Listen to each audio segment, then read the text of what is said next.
Les humains ont été créés en laboratoire par les scientifiques appelés les Elohim. Telle est la philosophie du mouvement raélien, un courant spirituel qui existe depuis plus de 50 ans. D'ailleurs, un film intitulé Disclosure Day a été produit pour sensibiliser sur l'existence des extraterrestres. Pour en parler, Mboutaki Muntu et Nursia Infinity, respectivement guide national et chargé de la communication du mouvement raélien au Congo, sont avec nous sur ce plateau.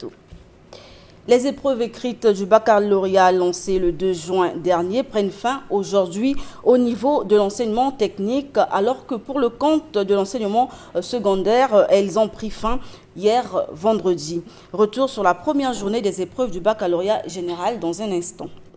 Madame, Monsieur, bonjour et bienvenue dans ce nouveau numéro de Téléculture. Sans plus tarder, le Flash Info.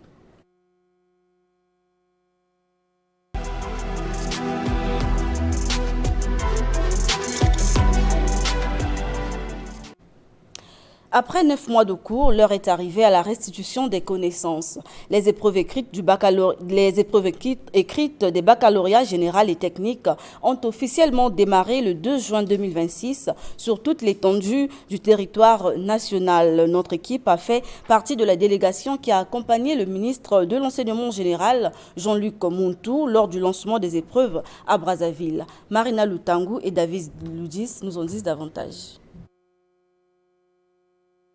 Lycée Chaminade, dans le 3e arrondissement de Brazzaville, c'est le centre choisi par Jean-Luc Muntu, ministre de l'enseignement primaire, secondaire et de l'alphabétisation, pour lancer les épreuves écrites du baccalauréat général, session de juin 2026. Pour se rendre compte de l'effectivité de cet examen d'État, Jean-Luc Muntu a visité tour à tour les centres de l'école Immaculée Conception et le complexe scolaire La Liberté. On pourrait déjà se réjouir, constatant effectivement que le lancement des épreuves simultanées du bac général et du bac technique ont eu lieu ce matin, sans anicroche, avec belle répartition qui a été faite en termes d'infrastructure entre le bac général et le bac technique pour pouvoir recevoir tout ce flux de candidats, notamment au général. 55% de candidats cette année sont des filles.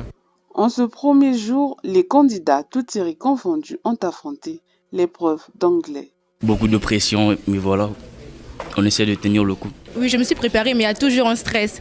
Pas parce que tu vas pas pouvoir faire le sujet, mais c'est la première fois, quoi. C'est le sujet d'anglais. Non, le sujet un peu passable, en fait. Ça va quand même par rapport à l'année passée, le sujet abordable.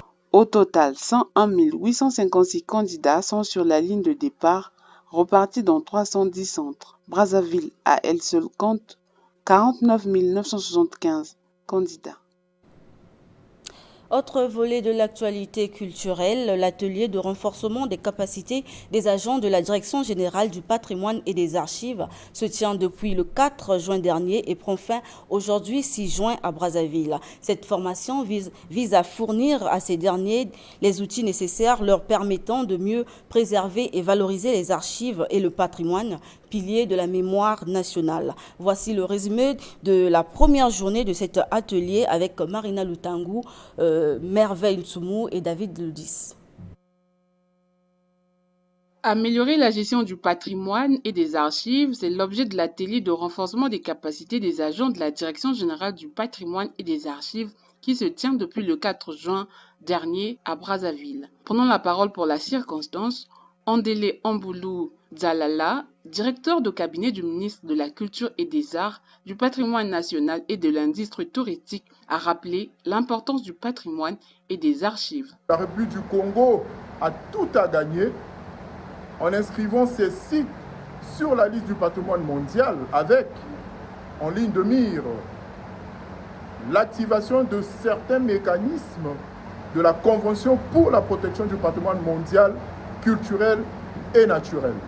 Au cadre de la République du Congo à qui est destinée cette session de renforcement de capacité, je vous exhorte, au nom de Monsieur le ministre, à davantage d'ardeur et de responsabilité pour le bien du Congo.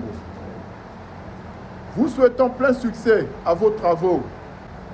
Vive le patrimoine national, vive le Congo, je vous remercie. Il est de noter que cet atelier de 3 jours est animé par les experts de l'UNESCO. En religion, retenons que la 10e édition de la campagne d'évangélisation Dieu cherche les champions, débutée le 2 juin et organisée par l'église Dieu est lumière, cité des miracles et des prodiges du révérend prophète Chris Gankaon, se poursuit jusqu'au 10 juin prochain. Au nombre des orateurs, 2 missionnaires sud-africains et de la RDC pour les premiers temps forts de cette campagne qui se tient au numéro 11 de la rue Ntiala au quartier Lycée à Brazzaville. Images et commentaires. Tu lui as donné la domination, tel est le thème de la 10e édition de la grande campagne d'évangélisation Dieu cherche les champions, organisée par l'église Dieu est lumière du révérend prophète Chris Gankaon. Le premier orateur de cette campagne, le prophète Jean-Pierre Kitadi, venu de la RDC, a dans son message édifié l'assistance sur l'importance de la domination spirituelle.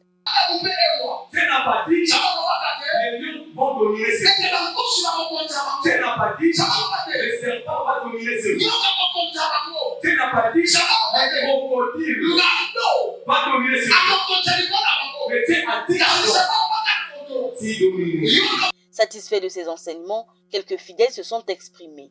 Dans ce message, j'ai compris que pour revenir à cette domination, il faut revenir dans le respect des principes de Dieu, il faut revenir dans l'obéissance afin de revenir à cette domination. Le thème était riche, il a expliqué au peuple de Dieu pourquoi l'homme a perdu son autorité, son pouvoir, sa domination. Et justement, c'est parce que l'homme n'a pas respecté les principes. Cette célébration, débutée au siège de l'église Dieu est lumière, située au numéro 11 de la rue Ntiala, au quartier Lycée, va se poursuivre les 6 et 7 juin à l'esplanade du CNR TV en Combo. Téléculturel, merci d'avoir suivi le Flash Info.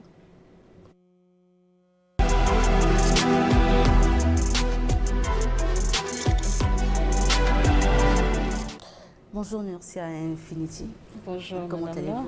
Très bien, merci. Merci. Bonjour Mbouta Kimuntu. Merci, bonjour. Et bienvenue sur ce plateau. Merci. Alors, le mouvement raélien existe depuis plus de 50 ans. Alors, pourtant, de nombreuses personnes continuent d'affirmer que votre croyance serait de la science-fiction. Quelle est votre réaction? Merci pour la question. Alors, en effet, nous comprenons que cela soit perçu comme de la science-fiction. Mais déjà, il faut comprendre que, ou peut-être réaliser que ce qu'on appelle science-fiction aujourd'hui peut être science de demain. Il y a 100 ans, parler des téléphones portables, enfin, ou même du micro, pouvait paraître comme une fantaisie, mais aujourd'hui, ça devient réalité. Et donc, il faut reconnaître que depuis des milliers d'années, l'humanité était habituée aux explications mystiques, aux explications surnaturelles de l'origine de la vie. Ça, justement parce qu'ils n'avaient pas le niveau nécessaire pour comprendre scientifiquement en fait la vérité sur nos origines, qui est de justement reconnaître que nous avons été créés par des êtres venus d'ailleurs, qu'on appelle les Elohim, qui ont plus de 25 000 ans d'avance scientifique sur nous. Et ils sont d'ailleurs responsables de tous les messagers que nous avons connus durant toute l'histoire de l'humanité. Et donc, l'existence de ces messagers, de ces prophètes envoyés par les Elohim sont une preuve de l'existence même des extraterrestres, en l'occurrence Raël, qui est encore en vie, qui vit parmi nous et donc qui continue de nous révéler des informations venues de là-haut. Donc, c'est compréhensible, comme je disais tantôt, mais notre science, en fait, notre religion est la science. Parce que les Elohim eux-mêmes ne croient pas en Dieu. Dieu n'existe pas. Leur religion, c'est la science et c'est ce qu'ils nous recommandent à nous les terriens, effectivement. Donc, la science étant notre religion et notre religion est basée sur des faits scientifiques. Je vais compléter un peu cette question-là. En fait, moi, je dirais, qui dit que la religion raélienne est une fiction? En fait, c'est simple. Ceux qui font un peu l'étude des sciences aujourd'hui, qui comprennent ce que c'est que l'intelligence artificielle, ce que c'est que l'Internet, ce que c'est que les nanotechnologies, les biotechnologies de manière générale, qui étudient un peu la science de manière générale, comprennent aujourd'hui que la science avance et plus la science avance, les églises traditionnelles reculent. On a dit tout à l'heure qu'il n'y a pas de Dieu, Dieu n'existe pas, il n'y a que des hommes qui nous ont créés. Ces hommes-là venaient d'une autre planète, ils avaient atteint un niveau scientifique très élevé et qu'ils ont commencé à manipuler la vie. Donc, ils ont créé la vie en laboratoire. Ok, donc ceux qui disent science-fiction, c'est simplement des gens qui n'étudient pas la science aujourd'hui. Si on étudie réellement la science aujourd'hui, on se rendra compte qu'il n'y a pas de Dieu, que tout ce que Raël a dit, Raël a commencé à enseigner son message de 1973, il parle de science, il parle de création scientifique, et quand on fait une similarité entre ce qu'il dit et ce que la science dit aujourd'hui, on retrouve des similitudes. Donc oui, avant les gens riaient des Raéliens, disaient que la religion raélienne était une fiction, mais c'était avant. Les gens sérieux, les gens qui étudient la science ne rient plus des Raéliens. Quand les Raéliens parlent, ils les prennent au sérieux parce qu'ils se rendent compte que tout ce que Raël a dit aujourd'hui, la science va dans le sens de tout ce que Raël dit aujourd'hui. Donc la religion raélienne n'est pas une science-fiction, c'est une religion à prendre très au sérieux, plus la science avance, parce que c'est la seule qui donne des réponses aux questions que les humains se posent aujourd'hui.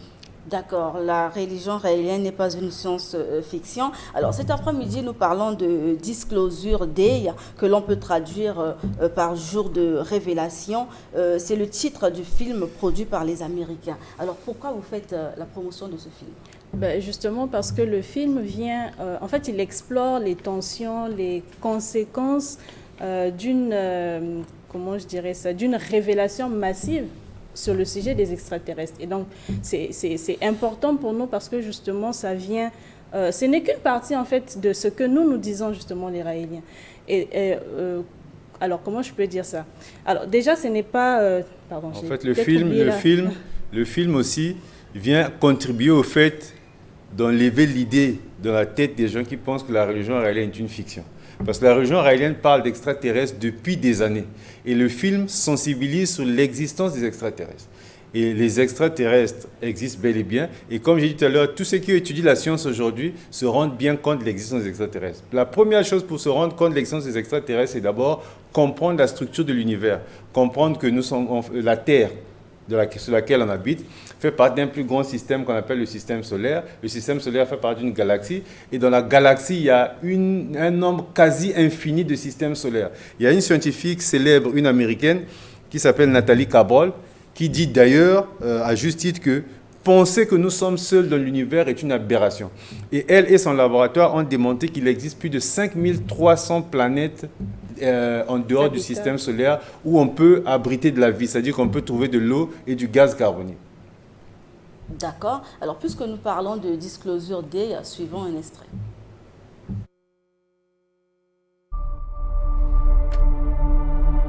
Est-ce qu'ils sont humains ?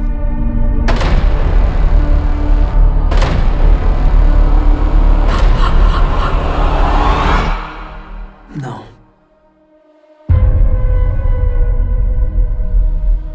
Bonjour, Kansas City. Jetons un œil à la situation. Jetons un œil. Aujourd'hui, nous sommes au jour.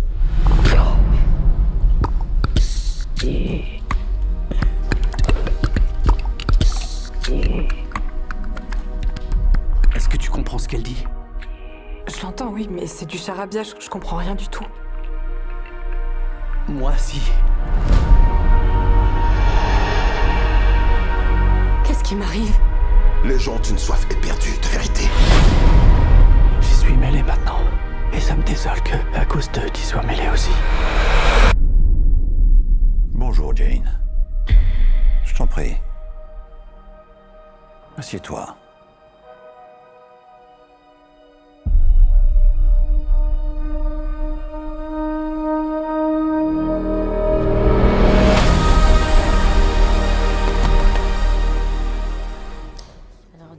Disclosure Day, ce film, on sent que c'est de la science-fiction.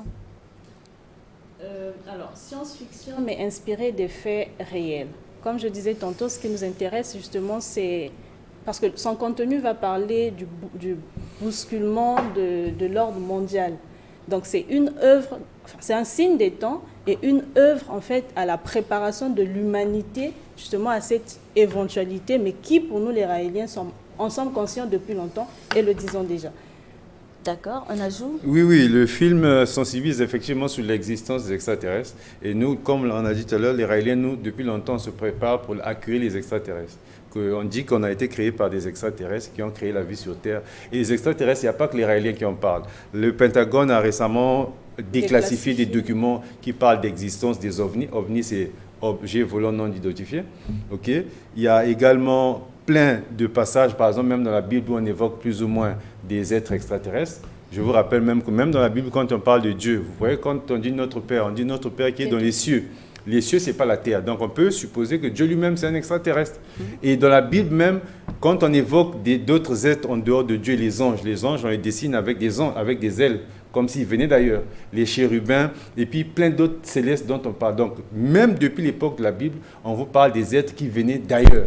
Et d'ailleurs, même dans la Genèse, quand vous lisez bien la Genèse, vous allez vous rendre compte que même Dieu ne venait pas de la terre. Parce qu'on dit, au commencement, l'Esprit de Dieu planait au-delà des océans. Ça veut dire qu'il venait de quelque part. Et quand on prie Dieu dans le Notre Père, comme j'ai dit tout à l'heure, on dit notre Père qui est aux cieux. Ça veut dire que Dieu vit au ciel. Dieu lui-même, c'est un extraterrestre. S'il existe, bien sûr. Mais nous, on parle de Yahvé. En fait, dans la Bible, on parle de Dieu, mais effectivement, ceux qui sont venus du ciel, ce sont des extraterrestres qui étaient dirigés par Yahvé. D'accord. Selon vous, les Raéliens, Dieu n'existe pas. Dieu n'existe pas, il n'y a pas de Dieu. Dieu, c'est comme Spider-Man, c'est comme le Père Noël, c'est un être imaginaire que des êtres primitifs qui n'avaient pas le niveau de connaissance qu'on a actuellement ont inventé. Okay? Mais ceux qui existent, ce sont des êtres matériels comme nous, qui sont venus d'une autre planète, qui ont créé la vie grâce à la science qu'on appelle des Elohim. Et le chef de ces êtres-là s'appelle Yahvé. Yahvé, on en parle dans la Bible également. Elohim aussi, on en parle dans la Bible. Elohim, ça veut dire ceux qui sont venus du ciel. En hébreu, ça veut dire ceux qui sont venus du ciel. Alors, vous, en tant que Raélien, qu'est-ce que vous pouvez faire pour sortir de la tête du peuple que Dieu existe? C'est ce qu'on est en train de faire. Nous sommes en train de sensibiliser. On sensibilise ici. On invite les gens à étudier la science, à être au courant de toutes les dernières technologies. Heureusement qu'il y a l'Internet aujourd'hui. Il y a YouTube, il y a plein d'informations qui circulent sur Internet. Les gens peuvent s'informer et se rendre compte justement comment la science avance. Et plus la science avance, plus les religions reculent, plus les notions d'un Dieu immatériel qui a tout créé à partir de rien, toutes ces notions-là vont reculer. On va se rendre compte qu'il n'y a que la science, que nous sommes le fruit de la science. Et même tel que nous sommes sur Terre, tout ce qu'on fait, on passe à la télé grâce à la science, on se soigne grâce à la science, on se nourrit grâce à la science. Il n'y a que la science qui dit la vérité et notre religion s'appuie sur la science. Alors revenons sur ce film. La sortie officielle est prévue pour le 10 juin. Alors est-ce qu'on peut en savoir davantage? Pardon, j'ai pas bien compris la sortie du film Disclosure Day est prévue pour le 10 juin. Et puisque vous faites aussi la promotion de ce film, qu'est-ce que vous avez prévu? Alors, comme on disait tantôt, pour nous, c'est une grande opportunité, justement, la sortie de ce film, parce que justement, ça va susciter des interrogations, du questionnement. Et donc, nous nous préparons justement à venir donner des explications sur l'existence des extraterrestres. Donc, à travers des conférences que nous allons organiser, plein d'activités que nous allons organiser pour pouvoir sensibiliser les gens à la possibilité d'une existence d'êtres autres que nous, dans l'univers. Vous allez sensibiliser ici seulement à Brazzaville ou sur toute... Non, le mouvement raélien, il est international. Donc, c'est dans tous les pays, dans tous les continents, les Raéliens se mobilisent à pouvoir sensibiliser l'humanité, justement, à l'existence des extraterrestres. Parce qu'après, il ne faut pas oublier, ça paraît choquant pour nous qui sommes de l'Afrique centrale. Mais moi, je peux vous dire que l'Afrique anglophone est très avancée sur ces questions-là. Ce n'est pas des thèmes, ce n'est pas des thématiques qui les choquent. Ça nous choque, nous, les francophones, mais pas nécessairement les autres. D'accord. En fait, ça ne choque que... Oui, ça ne choque que les gens qui ne sont pas au courant de la science. Les gens qui s'informent réellement, les gens qui réfléchissent, qui lisent, qui ne restent pas dans les automatismes d'avant, dans l'éducation, l'influence des religions traditionnelles. Ceux-là, quand ils écoutent la science, ils nous prennent au sérieux. Ils savent très bien qu'on n'est pas les seuls. Vous savez très bien que la Terre fait partie d'un système solaire. Et on vous a démontré tout à l'heure qu'il y a plus de 5000 planètes qui existent. Vous pensez que dans toutes ces 5000 planètes dans lesquelles on découvre de l'eau et du gaz carbonique, il n'y a pas d'êtres vivants là-bas? J'ai dit tout à l'heure qu'il y a une scientifique éminente qui dit que penser que nous sommes seuls de l'univers est une aberration. Et donc nous, on est là pour sensibiliser le monde entier sur l'existence des extraterrestres, sur l'hypothèse d'existence des extraterrestres.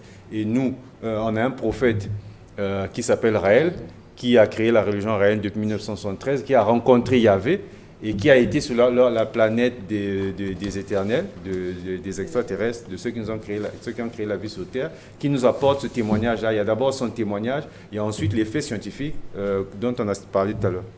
Alors, vous avez parlé tout à l'heure de Raël. Il est présenté comme le prophète ayant apporté le dernier message concernant l'origine ou la vérité de l'humanité. Alors, ce film que nous venons de suivre, voilà, cet extrait-là, qui nous parle du jour de la révélation, est-ce qu'il s'agit là du jour où Raël, peut-être on peut le dire comme ça, où Raël a reçu cette révélation, que eux, peut-être, ils sont allés dans les pensées de Raël pour s'inspirer de ce film? Non, aussi. non, pas du tout. Justement, il faut détacher. Il y a d'un côté le film qui est produit par des Américains qui n'a rien à voir avec le mouvement raélien, qui ont leur date, à eux, ils ont fixé leur date pour la diffusion de leur film au cinéma. Mais pour nous, la révélation, on va dire, c'est depuis le 13 décembre 1973 que Raël est rentré en contact avec un de nos créateurs. Il y avait un Éloi, puisque son pluriel c'est Elohim justement, et qui lui ont donné ce message-là. Mais sinon, nous, en tant qu'humanité, nous sommes entrés dans l'âge de la révélation depuis le 6 août 1945. Et c'est ce qu'on appelle l'Apocalypse dans nombreux livres religieux, mais dont l'interprétation est erronée. L'Apocalypse ne veut pas dire fin du monde ou destruction, mais plutôt révélation. Ça vient du grec apocalypsis. D'accord. Alors, 2035 est la date butoir pour l'arrivée des extraterrestres sur Terre. Quels seraient, selon vous, les avantages d'une telle cohabitation avec l'humanité? Ok, collaborer avec les extraterrestres, avec les Elohim d'ailleurs, parce qu'il faut faire la différence. Il y a plusieurs extraterrestres, mais on dit collaborer avec les Elohim. Les Elohim, ce sont ce peuple extraterrestre qui a créé la vie sur Terre. Collaborer avec eux n'est que bénéfice, parce qu'ils ont 25 000 ans d'avance scientifique sur nous. Ça veut dire que eux, ils ont créé la vie. Ils ont créé la vie sur Terre, la vie animale, la vie végétale. Ils ont créé l'homme à leur image et à leur ressemblance. C'est d'ailleurs écrit dans la Genèse de la Bible. Donc, et ils ne l'ont pas fait par magie, par miracle, comme les gens le disent. Ils l'ont fait grâce à la science. Donc, si on collabore avec eux, ils vont nous faire bénéficier de l'avance scientifique qu'ils ont sur nous. Comment se fera cette cohabitation, cette collaboration? Comme on est en train de parler maintenant, ce sont nos créateurs. Nous avons été créés à leur image et à leur ressemblance. Nous sommes compatibles. D'ailleurs, même qu'il y a la possibilité de faire des enfants entre les hommes de la Terre et les hommes de leur planète là-bas. Dans la Bible, on raconte il y a un passage même qui raconte que des hommes de la Terre s'accouplaient avec des hommes de leur planète là-bas, des Elohim. Donc, la collaboration va se faire de manière directe, comme on apprend de son père, comme on apprend de ses parents. Ces extraterrestres seront visibles, je ne sais pas comment. Mais oui, bien sûr, les extraterrestres, vous êtes habitués aux théories des dieux mystiques immatériels. Les extraterrestres sont des hommes de chair et de sang. Je vous ai dit qu'ils ont été créés, ils nous ont créés à leur image et à leur ressemblance. C'est-à-dire que tel que vous voyez, tel que vous me voyez, c'est comme ça qu'ils sont. Tel qu'on se voit ici, c'est comme ça qu'ils sont. On se parle, on va se parler dans une langue, en français ou en anglais, mais on va se comprendre et ils vont nous enseigner, ils vont nous faire bénéficier de l'avance scientifique qu'ils ont sur nous pour nous permettre de bâtir un monde de paix, un monde où les gens vont pouvoir se concentrer sur leur bonheur sans forcément travailler pour gagner de l'argent. Il va peut-être nous aider à construire un paradis sur Terre. Parce que le paradis dont on parle les autres religions, les Raéliens, nous en parlons ici sur Terre et ce paradis-là, on l'aura grâce à la science. Ça va être notre science et ça va être la science des Elohim parce qu'ils vont nous enseigner la science. Il n'y a que la science. Alors le paradis, ce n'est pas dans les cieux comme on dit. Le paradis, oui, le paradis des cieux est imaginaire. Le paradis et l'enfer des cieux est imaginaire. C'est un mécanisme que les religions d'avant ont utilisé pour manipuler les humains. Tu es bon, tu iras au paradis, tu es mauvais, tu iras en enfer. Ça n'existe pas.